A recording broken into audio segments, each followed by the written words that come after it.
I was just thinking about how hard it was when I first started my practice and just chatting with different people about what to do, how to do it, which EHRs to use, how to do billing, just every step. I just remember it being really hard for me, and I'm not sure if you feel that way. But we've put together a whole community to help you really get to the next level of your practice. So, whether you're in solo, starting a group, or already have a group, to me, just being around other people, getting access to ongoing information, that's really the way that you get to that next level. I wish I had had what we have over at practiceofthepractice.com/memberships. Over there, you're going to see just an outline of exactly how we can help you with having a sustainable solo practice, launching a group practice, or having a sustainable group practice. And you can explore all the tracks over there. You can watch some videos, see what some people have said, how they've really just grown at a different level. But for the cost of one counseling session, you can get major support for getting to that next level. And we do a 90-day money back guarantee. If your practice is not thriving in 90 days, we'll give you all your money back. So again, that's practiceofthepractice.com/memberships.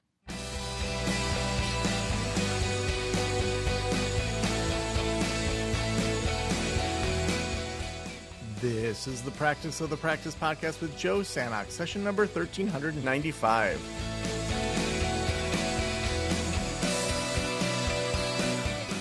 I'm Joe Sanok, your host, and welcome to the Practice of the Practice podcast, where we help you build a thriving private practice you absolutely love. You know, we do this show because it's not what we used to have back when I started my practice, that's for sure. We want to help you get to that next level without all the tough work that we had to do. And, you know, part of that is educating you and helping you learn, but also connecting you with other people. And so we recently did the group practice launch week, where we did some live webinars that were free. We had some people that we've helped go from solo into group practice. And we wanted to share that with you because a lot of you said that you couldn't make it. A lot of you said, hey, you know, I want to just hear that on the podcast. And honestly, you know, it's great content. The people that attended live were like, this is amazing. This needs to be out there. So we're going to just share with you these recordings. Also, if you want to be in community with other people that are leveling up their practices from solo into group, that's our group practice launch program. That's track number 2 from the Practice Academy. So we have the Practice Academy.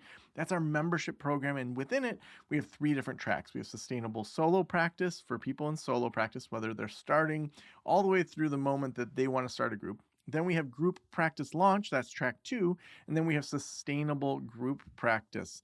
And so within that is people that have smaller groups all the way up through, we have our 7-figure practice club that's within that. And so if you have a 7-figure practice, then you also get to come to an additional live meeting every single month at no extra charge. So if you want to read about any of that, if you want to learn about the Practice Academy, head on over to practiceofthepractice.com/membership. So without any further ado, here are some of the trainings from the group practice launch week. Welcome, welcome, welcome, everybody. So excited to have you here today. We are talking about group practice. We're talking about, should I start a group practice? How do you grow by 100% in the next year? I'm so excited to have you here. We're going to talk about staying motivated, getting new clients, building the practice of your dreams. Here at Practice of the Practice, we often say we help you build a thriving private practice you absolutely love. So we want that thriving side. We want you to have good operations, good marketing, all those things we don't learn in graduate school. But we also want you to love it. We want you to be on the side of loving your business. So if I haven't met you, I'm Joe Sanok. This is my family. Got my 2 daughters and my partner, Claire. I'm the founder of Practice of the Practice, and we've helped thousands of therapists through our programs and hundreds of thousands of therapists through our podcast to get to the next level, to build that thriving practice they absolutely love. I love podcasting. I love doing individual consulting. We've been featured in a bunch of national publications, won a bunch of awards. But at the end of the day, I'm a dad. I like playing board games. I like being outside. I like paddleboarding in the summertime and skiing in the winter. So hopefully you're doing some fun things to stay warm this January as well. Well, I want to tell you a little bit about when I started my group practice. So I was working as a foster care supervisor. I was, new back to Traverse City, my hometown, as a professional. I had been here in summers during college and then went off for a while, lived around the state, and then eventually moved back to my hometown of Traverse City. And I was working, 5 days a week on call all the time with being a foster care supervisor. And I had started a side gig counseling practice. I hadn't hired my first person yet. And the stress was so much that my eye started twitching. And I went to the doctor saying, like, is something wrong? And he said it was stress induced. And as I looked at my life, I realized that I wasn't going to be able to sustain making $40,000 a year as a foster care supervisor and then making maybe an extra $1,000 a month doing this counseling practice. I had to figure something else out. And so I started reading books. I started listening to podcasts. I started dreaming about, doing something different. Eventually, I ended up moving into a different job that was a better fit for me, being a therapist at a community college that had more flexibility. And I was able to then build that group practice. And it all started with one of my folks that was an intern saying, "Hey Joe, I would love to work at your practice when I'm all done and I graduate." And I worked with my accountant, worked with my attorney, brought them on. We were private pay, so we didn't have to worry about getting all the insurance paneling. I built that practice up. And then in 2019, eventually sold that practice. We had 13 clinicians and sold that to Nicole Ball, who is actually one of our consultants now. She was one of my therapists that worked with mental wellness counseling, and she's taken it to a much different level. She has 4 locations, 50 plus clinicians. She's just rocked it out. Now, I don't know if you heard this message, but I think a lot of Gen X and millennials got this message that, if you get good grades, someone will always hire you. I remember in undergrad, I was talking to my dad, who's a psychologist, and I said to him, there's so many psych majors. I'm sitting in these huge classes in Kalamazoo, and, it's just like, where are there going to be jobs for all these people? And he said to me, if you get good grades, someone will always hire you. And it felt like, wow, that's like a lot of pressure. Like if you just are perfect, someone will always give you a job. But it was that mindset that worked for the baby boomers. And that's that, hey, if you get hired by someone else, life's going to be easy. You're going to get a pension. Even the post office attendant, they can afford buying a house. That's how it was for that generation. For those of us that went through the 2008 housing crisis, we saw a lot of that just go out the window. A lot of people graduated into that economy. And so there's been a total upheaval in regards to what it means to be an adult. And in a lot of ways, we have to figure out for ourselves and in community, hopefully, what our private practices will look like. And that's some of what we're going to talk about today. So where do we start? So let's just start with the fact that you are in this to help people. Oftentimes we're given a message that we're not here to make money. We hear that all the time in grad school. I remember I was at a LPCs of Northern Michigan picnic a number of years ago, and all the folks in private practice were sitting at a picnic table, and they were lamenting about, oh man, I'm like a step above my Medicaid clients, and I don't make any money at this. And I was just like, oh my gosh, like that was early in my career. And I'm like, what have I got myself into? I don't want to struggle that much, but I also don't want to be the kind of person that's like a Scrooge McDuck. I want to be someone that helps the world and that also makes a decent living. And that feels like that shouldn't be too big of an ask. Oftentimes we're told it's worth the hard work. You're changing the world, almost like you're doing it as a ministry or you're doing it as a nonprofit or as a volunteer. And that if you ask for money, you're somehow different from the plumber that comes to your house on Christmas Eve and charges you $500 for having to leave his family to come work out, what's going on in your toilet. Somehow you doing work with families shouldn't be compensated. So we're often told that message. We're told if you take on student loan debt, you'll have a job that pays more for it, pays that more than if you hadn't taken on that student loan debt, if you hadn't gone to college. We've been told that if you work hard, you can get a starter home, get a smart home too, get a starter home and live the American dream. Now, I'm not saying all of this is false, but these are the messages that we were told that a lot of us as adults in our late 20s, 30s, 40s, even 50s are saying, where is that American dream right now? I think, we're seeing a lot of people say, like, where is that American dream? Well, I think the truth is things aren't how they used to be. If we don't change, our life probably won't change. We can debate capitalism. We can debate late stage capitalism. We can debate the economic theories. But the truth is we are in this system, and so we can look at what we want to see the change in the world be. But what the bottom line is for ourselves is things aren't how they used to be. You usually can't just have a job, have a pension, and work there for 40 years and then retire. I would hope that my folks that work at Practice of the Practice feel like it's worth it for them for 40 years. But the truth is most of us are going to change our careers in a number of significant ways throughout our lives.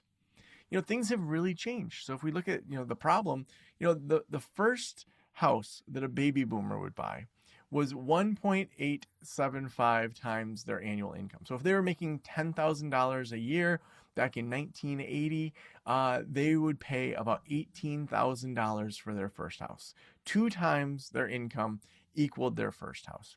Now, in 2025, for the average person's first house, that's going to be almost 4 times their income. So, that same kind of formula, if someone's making $50,000, they're going to get a house for $200,000. If you're making $100,000, you can buy a $400,000 house for your starter home. Healthcare and education costs have significantly increased since 2000. College tuition prices are up 178%. Planning for my daughter who's a freshman in high school right now and thinking about college, I'm really glad our governor has made, community college free for everyone in the state. So the first 2 years are at least paid for if she wants to go to community college. That's taken a little bit of that bite of that price out. Nearly half of American households have no savings in retirement accounts. I mean, just think about that. Even if you have a bunch of money in your retirement account, you lived frugal, you saved money, what happens to a society when half the people have no money and they can't work anymore? That's going to be a huge responsibility for us. And so there's a lot that's coming that we're like, how do we even think through this as a society? And consumer debt, inflation, and cost of goods is going up, up, up. So we see that just the world itself, there's a lot of challenges for this generation of adults. But I want to give you a little bit of hope that things can be different. We have these challenges. Again, we can go back to sources, and we could debate that if we weren't on a webinar, if we were all together having some coffee. We can work as a community of mental health professionals to raise the quality and access to services, while also growing our own economic, personal, and community standards of living. I firmly believe this. I see this all the time in our community where people that a year ago started their private practice and now have 5 clinicians in their private practice. They're improving mental health access. They're improving satellite campuses. They're going into other states virtually and serving those states. We see it all the time that we have to change our framework of saying someone else is going to be that knight in shining armor that's going to show up and going to save us from the dragon. No, we all have to learn to be dragon slayers ourselves. We all have to get this community together. I'm not sure how many of you have watched Stranger Things, but we're on season 5, still in the middle. Don't give anything away, no spoilers. But one of the things even in that TV show and so many shows is different people coming together with different skills to together as a collective be stronger than they would have been individually. That's something we believe here at Practice of the Practice that embeds all of our communities, all of our consulting, that together we're stronger than if we had done this alone. So, I mean, how does that sound to you? Are you ready to challenge what you've been taught and grow into a new way of thinking and growing? Would love for you to put any comments in the chat around how that sounds to you. So let's talk about that idea of growing by 100%. So why grow by 100%? Well, it's a clear and measurable goal. We can easily say last year I made 50 grand, next year I make 100 grand, or, I want to double the amount of income that comes in. It's reasonable. Oftentimes we hear in the business world growing by 5 to 10%. That's what most businesses should do. And within 5 years, I think it's over half of the businesses that are around now are going to fail. So we hear those kind of stats. But to me, that's not what I see in the counseling world. I see a deep need for therapists, and I see a deep need for good education around how to run a good business. And if you get those things, then you often do much better in the counseling world. It's reasonable. It's something that is attainable, that you can do it. And then also it's inspiring to say, you know what? Last year, I made half as much as I made this year. I remember when I left the community college for full-time private practice, I said to myself, within 5 years, I want my salary to be as good or better than the president of the college. Because within 5 years in that college, there's no way I could go from being a therapist to being like a head of student life, to being a dean, to a vice president, to being a college president. That there wasn't a 5-year track for Joe Sanok to become president of the community college. I'd have to go get my doctorate in probably admin, community college admin, or college administration, or something like that. And then it just wouldn't happen. So for me, that idea of could I make as much as the president, his name was Tim, makes within 5 years? By year 2 of my private practice, I made more than Tim made as the president of the college.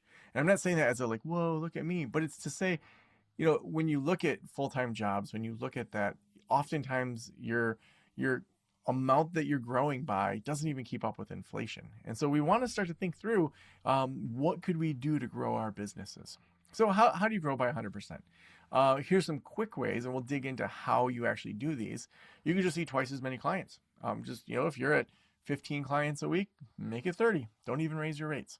You could double your rates. If you doubled your rates, if you said, wow, I'm so busy, instead of $80 a session, I'm going to charge $200 a session. If I'm at $125, I'm going to go to $250. That's a big jump, but you could do that. You could hire clinicians to see more people that are coming in through your practice. You could build passive income through a podcast, books, courses, things like that. You can create courses. You can launch a podcast and get sponsors for it. You can attract more of the right clients to your practice, which is going to help with more referrals. It's going to help with getting a higher rate, all those different things. So if we look at the numbers, a couple questions with each of these. So seeing twice as many clients, do you even have the time for that?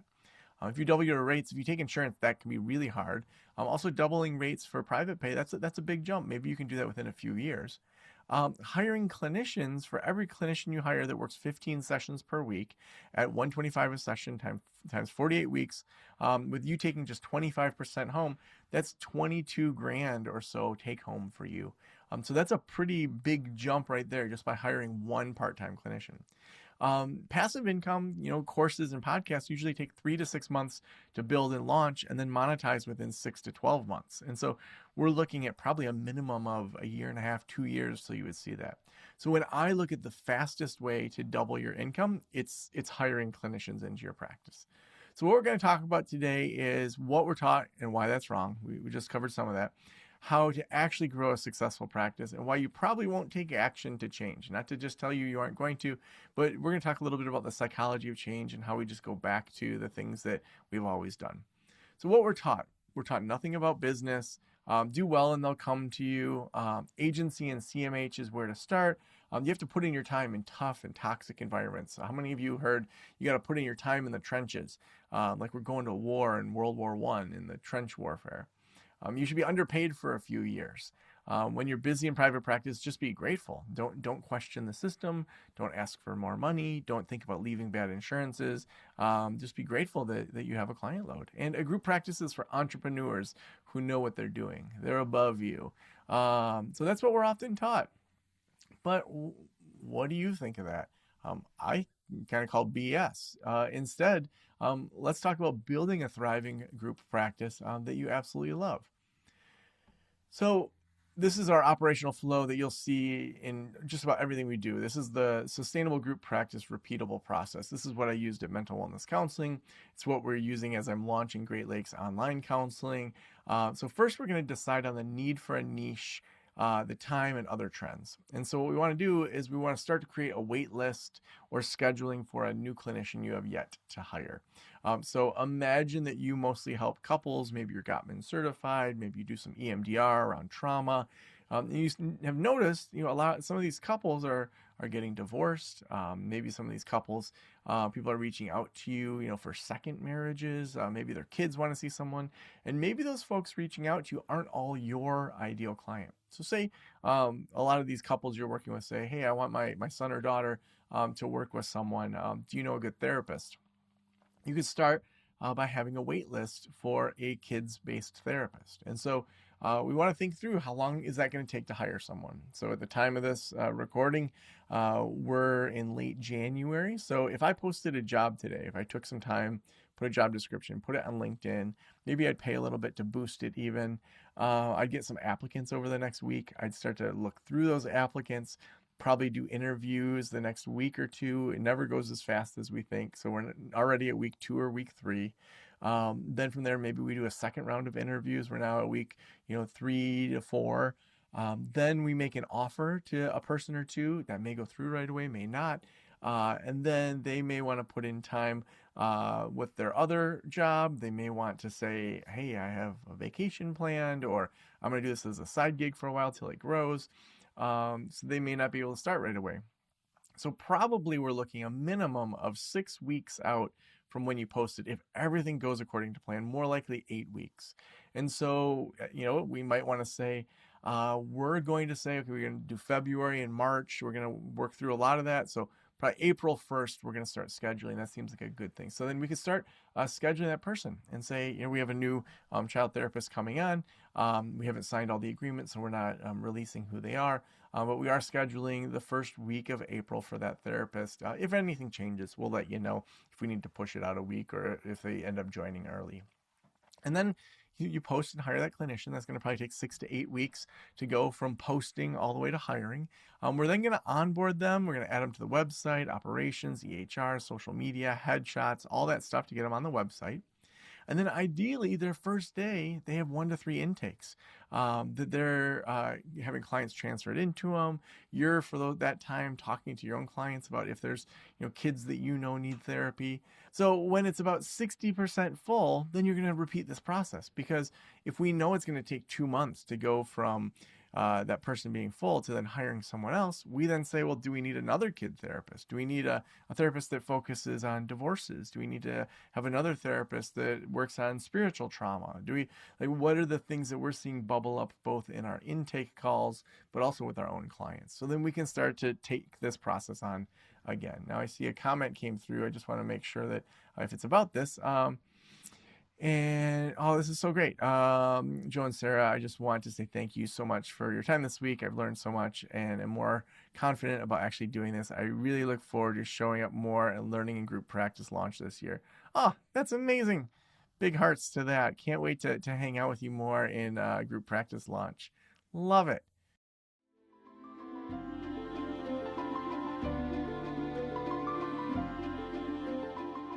As a therapist, I can tell you from experience that having the right EHR is an absolute lifeline. I recommend using Therapy Notes. They make billing, scheduling, note-taking, telehealth, and e-prescribe incredibly easy. Best of all, they offer live telephone support that's available 7 days a week. You don't have to take my word for it. Do your own research and see for yourself. Therapy Notes is the #1 highest rated EHR system available today, with a 4.9 out of 5 stars on trustpilot.com and on Google. All you have to do is click the link below or type promo code Joe on their website over at therapynotes.com and receive a special 2-month trial absolutely free. Again, that's therapynotes.com, and use promo code Joe on the website. If you're coming from another EHR, Therapy Notes will also import your demographic data quick and easy at no cost, so you can get started right away. Trust me, don't waste any more of your time and try Therapy Notes. Just use promo code Joe at checkout. All right, let's talk getting new clients. Niche, networking marketing, user experience, and follow-up. So niche. One thing that as we move into a group practice that I've found work really well is to either as a practice have a specialty. So we are the trauma clinic. We are the women's clinic. We are the divorce recovery clinic. Or to have each therapist have their own kind of superpower. Even if you have the trauma clinic, to say what kind of people does each therapist work with is so important. So thinking about your ideal client. So what is this person like? Where do they hang out? Where are the communities that they hang out in? You can really use AI with this. And we're actually developing a bot that we're training to think like me that we're going to be offering eventually to our communities to help walk you through different things like your ideal client exercise.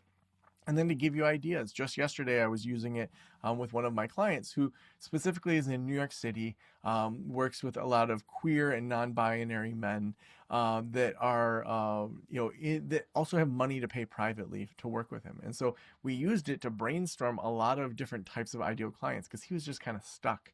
So you can totally use AI to help you with some of this. We want to look at the pains that these clients are going through. What would they write in their journal the night before they pick up the phone to call you? What would be the last things that they say to their partner as their partner goes to brush their teeth at night and they say, screw this, I'm going to find a therapist? What's going through their head? What are the outcomes they want? I want to feel more connected to my partner. I feel frustrated with our sex life. I feel upset about our ability to talk about money. What are the kind of outcomes that they want to see? I want to be able to have a conversation about money without getting in a fight. And then, what's the focus that we're going to have there? So that helps you stand out differently. We often hear that people will assume that a specialist can be a generalist, but they don't assume a generalist will be a specialist. All right, networking. Next, we want to think about that ideal client. Who is connected to that person? What are the pockets of groups that they're already connected with? Are they at the farmer's market? Are they going to yen yoga? Are they, part of a mom's group that just had babies? Are they going to different organizations in town? Where are they connected? Who else sees and doesn't see this niche? So think, does this person go to Reiki? Do they go to yoga? Do they go to massage? Do they pay out of pocket for anything like that? Who doesn't see them? Are they connected to pastors? Are they connected to other spiritual leaders? What communities are they connected to that you could connect with? And then how do you do friend building? The best networking isn't, hey, I'm going to make it rain with my business cards and you go to some networking thing. Most of us aren't that way. Most of us are like, hey, I'd just rather have a cup of coffee with someone. I'm friends with a psychiatrist in town. And right after this, I'm going to Zoom across town. I'm going to have to ice off the car, go have a cup of coffee with him for an hour and come back. As I launched Great Lakes Online Counseling, now I'm having that mind of, oh, he could actually refer to us. And so having those friends and those connections to talk with each other is a great way to do networking. There was a clinician that was in our community, and she would host in Los Angeles hiking meetups for therapists. It was just a way for therapists to meet each other once a month, be outside doing something that she would have done anyway. And it was great because she didn't have to be like, hey, can I come to your office and bring you tea to get to know you? She'd just say, hey, I do this hike, every month with other therapists. Why don't you come on out? It was a very organic way to make those connections. Then we want to know your numbers. If you are doing kind of cold outreach, how many emails or so are you doing in a month? If you do 20 emails, how many of them even respond to you? Kind of a good number is maybe half would respond.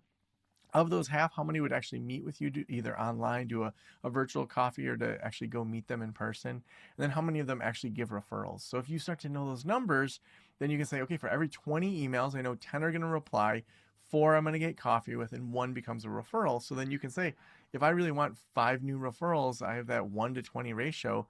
I probably need to reach out to at least 100 people to get that started.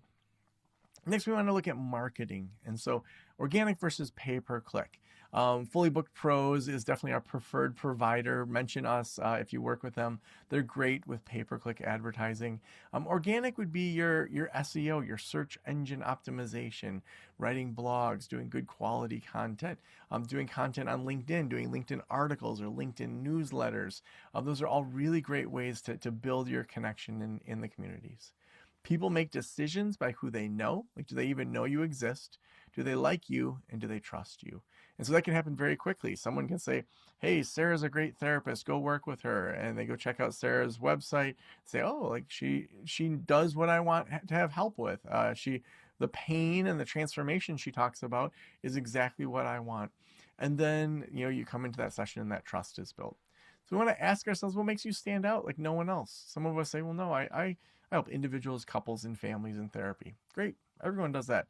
Let's add another layer of specialty. I specifically help with people that have gone through divorces. Okay, great. A lot of people do that. I specifically help with people who had betrayal and wrote a book, Dating After Betrayal. And so we start digging in more and more. That allows us to stand out in different ways. Even just things that are personal, like we have a dog in the house. I stand up paddleboard. I like being out in nature. I occasionally play video games. Like, those are things that are either going to repel people or they're going to attract people. Your website, your blog, SEO, social, all those things are things that are helpful. But we also want to look at what's wasting your time. What are things that you're doing that you really should be outsourcing, especially as you grow a group practice? Next, we want to evaluate that user experience. That's often called UX in the business world. And this is kind of from the moment someone says, I need therapy, until they end therapy. What is that user experience? And so going through that yourself, or even having other people saying, hey, can you go to my website and just pretend like you're a client? What's annoying about my website? What's not annoying about it? Just look through this. So first, how do they find you? Marketing and networking is the most common. Then what happens next? They contact you. Does that go to a schedule, or do they have to wait for someone to respond? Ideally, we want it to be, it says, schedule your pre-counseling intake call. And then it goes immediately to a calendar and it says, okay, Tuesdays at this time, Wednesdays at this time. They schedule that, they get the intake, they get reminders, they have their sessions, and then completion. Session Sites has been a great spot for updating your website. Again, let them know that you heard about them through us. They do a good job with updating our new websites. It's who we're using with Great Lakes Online Counseling as I launch this new practice. Next, they often say the fortune is in the follow-up. So when people don't come back, when people don't respond to phone calls, they found you, they maybe even came in for an intake and then they disappeared. Those people are what we would call warm leads versus cold leads. Cold leads would be someone brand new, they don't even know about you, or starting from scratch. A warm lead may have even come in for an intake, and you may say, hey, notice that you didn't follow up and do a second appointment. What's happening there? And they'll say, oh, it just fell off my radar. My mom had surgery and then I just forgot about it. Okay, let's get you scheduled for one. Or maybe we say, hey, let's get you scheduled every Tuesday at the same time. First session, we just get you scheduled all the way out. With consulting with me, that's what I do. In our very first session, we spend the last 10 minutes looking at, okay, your next 2 sessions next month are going to be on these dates, the next month, and then we put it on repeat once we kind of get to the point where our schedules align, where every Tuesday at 11 o'clock Eastern, we're going to be meeting every other Tuesday, the first and third Tuesday of the month. If you can get people kind of in those spots and in that habit, it just becomes a part of their daily life. After a few sessions, they may not come back. We want to ask for referrals without asking for referrals. And so we can do that through when we're doing our annual survey. We can have a sticker that says, please rank us on Google. We can have a sign that says, we're never too busy to help your friends and family with counseling. Those are all things that are kind of subtle ways. We want to look at our codes of ethics, because part of it is we don't want to be doing things that are obviously against the code of ethics, but we also don't want to feel limited when it's not actually in there. Connecting to that client's doctor or network to say, hey, who do you see for your primary care doctor? Do you want me to send quarterly updates to them? And then do a networking quarter by quarter plan. So as we build that practice of your dreams, we want to look at what we were given, that model. We want to look at imagining and creating maybe a different future. We want to be visualizing that space. What could it be like? We want to think about how much we want to see in our bank account. What would 3 months of expenses look like as a better safety net for both your business, but even personally? How do you want to feel after a busy week? And what do you want people in the community to say about your practice? So when we think about kind of month by month, what you should be working on as you transition from solo into group, month 1, we want to start looking at your systems, your phone, transition, moving from me, this is all about me doing this practice, to we, like this is what we do here. So doing those changes. Then month 2, we start hiring our first clinicians. So we're hiring W-2s typically, not 1099s, designing that interview candidate post, doing the interviews, and then drafting and preparing that contract and extending that offer. Month 3, we typically are onboarding an assistant. You may be doing some of that at the front end, training those systems, writing the assistant job description. If you're looking at outsourcing that, Ubuntu Freelancers is a great place that does that out of South Africa. They're really, really reasonable, and they are just amazing. They're actually going to be one of our sponsors of the Group Practice Conference here in May, which if you don't have that on your calendar, you definitely should come to that. We're going to have a couple hundred group practice owners, 2 days with content, but then a lot of time time for networking and connection. So definitely want to come to the group practice conference. Marketing and branding, month 4, we want to be looking at just building that branding up, creating that marketing collateral, reaching out to at least 10 referral partners, and looking at the SEO, blog posts, social ads, all those sorts of things. Month 5, we're going to start looking at creating a more positive workplace culture, like thinking more about what's the DNA of the culture? Do we have some HR policies we need to formalize? And then month 6, we want to really sit down and think about our KPIs, our key performance indicators. What are we doing here? What's the next step for us? I've hired one person, I've hired 2 people. Now what's kind of next? What's the long-term plan? We've got a few minutes for some questions, and these questions can be about group practice launch, but they can also just be about where are you at in practice. We'd love to hear more about where you're stuck, why you're thinking about a group practice, and just help you get to that next level. So we have a smaller group, which is wonderful. So just feel free to unmute and say, hey, here's my question. Hey, I'll go Hi, first. Allison. Oh, wait, let Hi, me turn up the Joe. volume a little bit. Hold on. Okay, sorry. No, it's not you. It's that my All cleaner is right. outside vacuuming. So hopefully you're not getting too much background noise. No, you're fine. I can totally hear you. Um, I'm so excited. I'm so excited. I already joined. I know. Yes, Sarah was incredible. I was stuck on the East Coast in the storm. So, I took the call from like a lounge at the airport, but she was so helpful. Um, This is a very niche question, so if you can't answer it, that's okay. But I am wondering, what are the legal ethical bounds? I kind of already know, but what are the legal bounds? I'm in California. I'm in LMFT and LPCC, uh, with asking clients for reviews or feedback. I don't know if you have the answer to that Yeah, question. we did a whole podcast episode Okay. on that, Okay. which and I'll just kind of reference some of the things from that. So Okay. ethically, I'm going to take notes. yes, please do. And we're recording this also. So Oh, ethically, what's the intent? I always like to start with what's the intent of this and how do people get in trouble? If I'm, in a session with Steve, my therapist, and he says, hey, will you do a review on Google for me? Will you like give me a testimonial? Right away, my spidey senses are going to be like, oh, like if I say no, he's going to think I don't like him. Am I going to get as good a therapy? If I say yes, is he going to use my name and stuff? There's confidentiality things. So the intent is to not harm the therapeutic relationship. So if we just start with that, let's not harm the therapeutic relationship. Whatever we do, we want to probably say, hey, number one, we don't want to harm the therapeutic relationship you have. So one way we used to do this with mental wellness counseling is we'd have an annual survey.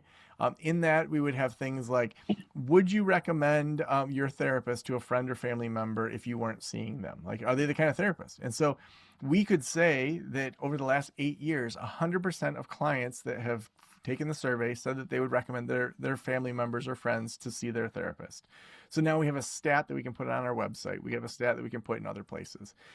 Also within that, we would ask, have you ever done a Google review or gone to our Facebook page? If not, and you think that would be helpful, we would love for you to do that. So as a way of saying, it's on you. I'm not even going to know if you did or if you didn't. I'm not going to check that. But then some people will be like, oh, I want to go follow them on Facebook, or oh, I'm going to go do a Google review. So Yelp reviews can be really helpful also. Also having that sticker that says, please review us on Google or please review us on Yelp in your physical office.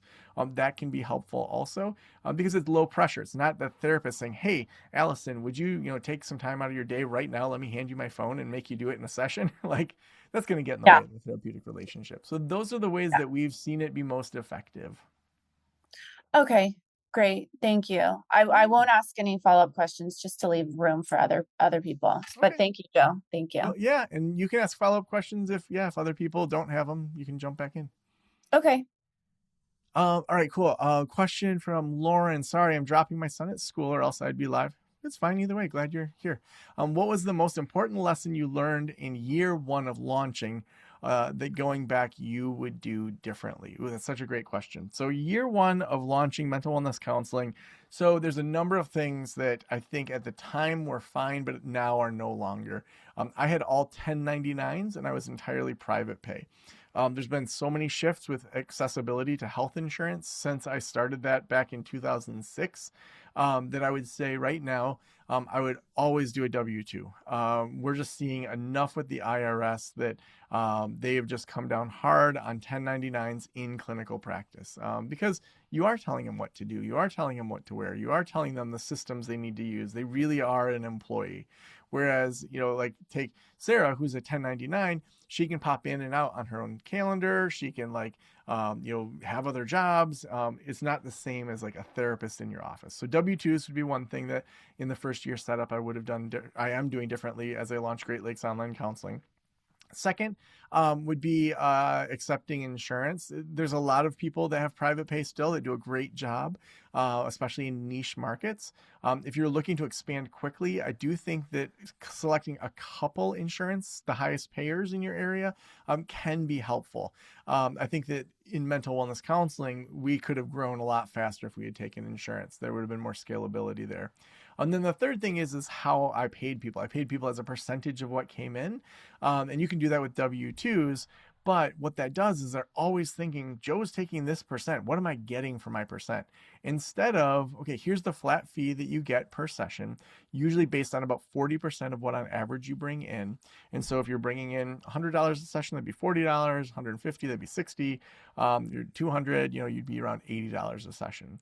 Doing that, but then moving into salary models for a part-time salary. So we base that on 15 average full-time, 15 clinical sessions and 5 non-clinical. So the quick math on that would just be 15 sessions times whatever your amount is that you would specifically be paying per session, plus whatever your non-clinical rate is times 5. And so what that does is, say you're paying around $1,000 a week, for that person, that's still 40% or so of what's coming in.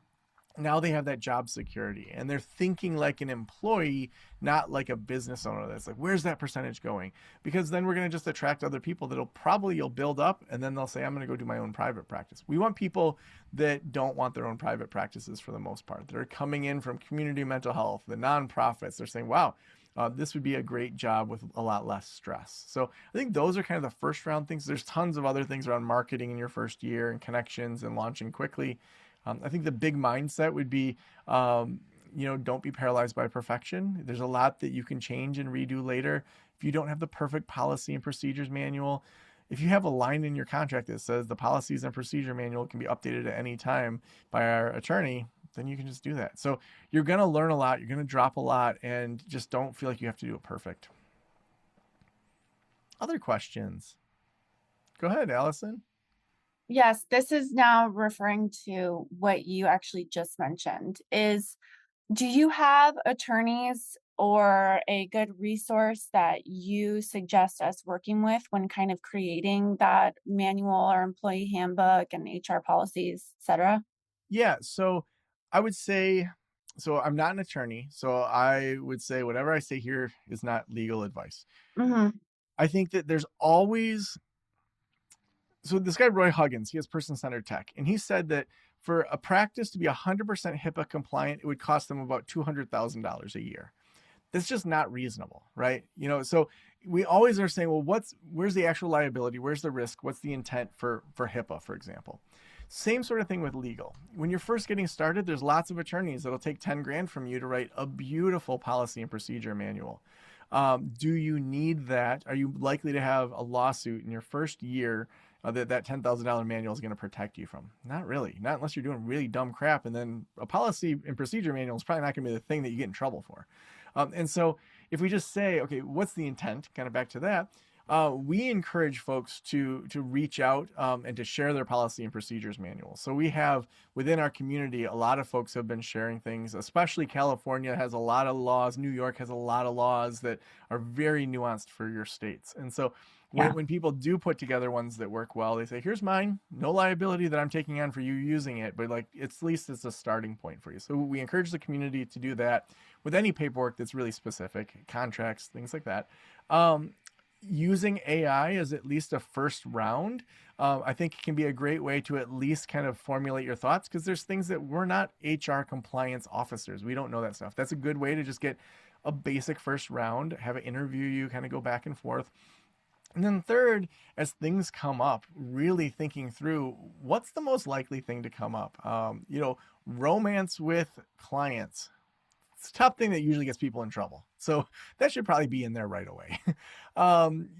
Talking about clients outside of the office, when they're out to dinner with their partner, probably going to get you in a lot of trouble if that server hears it and then reports it. Yeah. So just thinking about what are the dumb things that therapists do, and making sure we have very clear things around that. And then as we discover different things, what we can do is we can use like Loom to do video. It's so good to just do a screen share, say, here's how I do this. Here's how you enter a fake, you maybe use a fake client in, therapy notes or something. You're going to do this.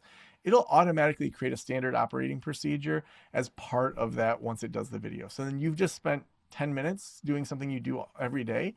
And now you have a standard operating procedure. Now you have a video, and you can build that library over time. And eventually it's like, what do people come to you about? Then you go make a video. And now next time you say, hey, go to the library. It's all in there. You don't need to come to me for every little thing. Okay, great. That's really helpful. Yeah, I've heard of Loom a couple of times. Do you specifically work with them? Do you have a promo code for any of that, or? We don't. We probably should, because we recommend them a lot. Yeah. Yeah, I'll add that to the list. But Okay. no, we just have a business account with them. So I'm not sure Okay. what they would pay out for affiliates, but thank you for asking. Yeah. Thank you. Awesome. Yeah. Other questions? Go ahead, Kelly. Hey, how's it going? Good. How are you? Good. Okay, well, I'm definitely signing up because Yay. I started my practice through I swear to you, I think it was a $19 program that you offered 8 years ago. And that's all I ever used to start my practice. Love it. Crazy. So this is, yeah, for sure going to happen. My question is my limitation right now is space. So I rent a space, and I use it obviously during the day. So the clinician I'm thinking about bringing on, she's open to just doing nights and basically using the office when I'm not there. Is that reasonable, or is that am I? Yeah, no. So Okay. our rule, you'll hear me say all the time, is for every office you can have about 2.5 people in there. And so what do Okay. I mean by 2.5 is about 25 hours is your typical full-time clinician. So that would be about 60 to 70 clinical hours per week per office. So yeah, there's some creativity there, but yeah, if you really aren't actually seeing clients until noon and you're doing it till 5, maybe go work in a coffee shop, maybe work from home for a little bit. So you can adjust oh, I guess I'm not actually utilizing this office. So if we think about priority number one is billable hours in the office and really look at how many sessions are you doing a week. Could you be doing them more back to back than maybe you are? I mean, maybe right now it's I see someone at 1, see someone else at 2:30, another person at 5. I like to go for a walk between them. Maybe you don't do that walk in between them just so that you can have it be a little more billable hours. I do think also hiring specifically for the time you're not using an office is really wise. So, if you're not there in the evenings, if you're not there on the weekends, having someone that is a huge differentiator for your practice, because so few practices work really past 6 o'clock. And so, especially for a lot of people that work with kids, if you can have some evenings or some weekends, that's gold. Yeah. And that's what she's looking to work with kids. I don't work with kids.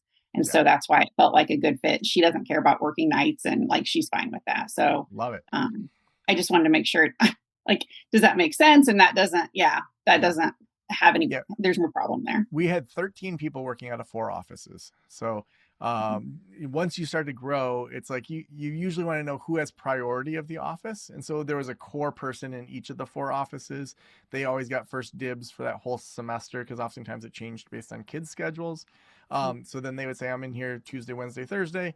And then, everyone else then who had kind of second guess, third guess. And then, the newest people usually had to just take the scraps. Sure. Okay, perfect. Thank you. Yeah. Any other questions in the last couple minutes? Well, this has been so awesome to have all of you here. Reach out to Sarah. You're going to get some emails from us just saying, hey, if you haven't signed up, would love to hear more. If you want to schedule a time with Sarah to just go through the program, see behind the scenes, get a tour. We are very low pressure here when it comes to you making decisions about your life and where you spend your money. We want you to be in the best program for you. We want you to get the best outcomes. We have more than enough people applying for consulting and joining the membership that we don't have to squeeze you into anything. So we genuinely just want it to be a good ROI for you. The folks that have already signed signed up. Can't wait to see you in there and see you at the welcome party. And then, Sarah, next week, we both got to be packing so that we're going to the Dominican Republic for the 7-figure practice retreat. So a bunch of folks that joined Group Practice Launch just a few years ago that now have 7-figure practices, and we're all meeting up in the Dominican Republic at an all-inclusive. So in a couple of years, this group might be meeting up down there. So I was just going to say the same thing. Yeah. We'll see their faces there soon. I mean, honestly, the amount of people that are now 7-figure practices that had like an accountability partner joined Next Level Practice back when it was called that. It's just been so fun to see this group grow into 7-figure practice owners. So I'm actually representing one of my former consulting clients with an almost 7-figure sale of their practice. So it's going to be a $900,000 deal. So it's fun to help people exit there on the other side of it. So. Well, thank you everyone for coming. Thanks for hanging out during Group Practice Launch Week, and I can't wait to see you in the Practice Academy. Bye, everybody.